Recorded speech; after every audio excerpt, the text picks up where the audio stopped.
আসতে বাবা টিআরটি স্টান তোকে দাওয়াত দিছি তুই আমার বলবি না আরে এক ফিট দেখে মজা লাগলে না, আর এক ফিট দেখি। বলবি না দেখেন অনেকে হয়তো এই দুইজনকে চিনবেন না, আর দুইজন হচ্ছে গিয়ে বাংলাদেশের ফেমাস টিকটকার। একজনের নাম হচ্ছে গিয়ে মহাসিন, আর একজনের নাম হচ্ছে গিয়ে সাথী খান। মানে এই যে মহিলা, তার নাম হচ্ছে সাথী খান। আবার বুঝছেন না যে উনিও বেড়া মানুষ, মানে যারা সোফার দিয়েছে হে হইছে মহিলা।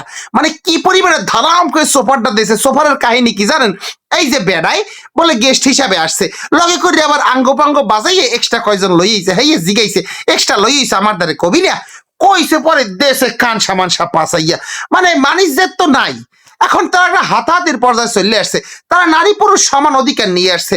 কই সিগেসকে যে এক্সট্রা আনসিকা দেশে কান মান পাসাইয়া রে দাদো। আফার যদি ভিডিওটা দেখতেন, আফায় বাউলি খেয়ে পড়ে যা ধরছে। কিন্তু হ্যাঁ গো, এত কিচ্ছাই যায় না। 2 দিন পর আবার দেখবো টিকটক মিলন মেলা দেবে, আবার দুইজন একসাথে নাচবে। আমাদের বন্ধু মহাসিন, আমাদের বন্ধু সাথী আপা। মানে এগো লাশারম তো নাই, 2 দিন পর পর মিললে যায়, যেই আবার টিকটক মিলন মেলা দেয় এগো মিলন হয়ে যায়, বুঝছেন? তো এগুলোই বেশি কথা কইলে আমরা, কিন্তু আমার না থাপড়টা দেখি খুব ভাল লাগছে।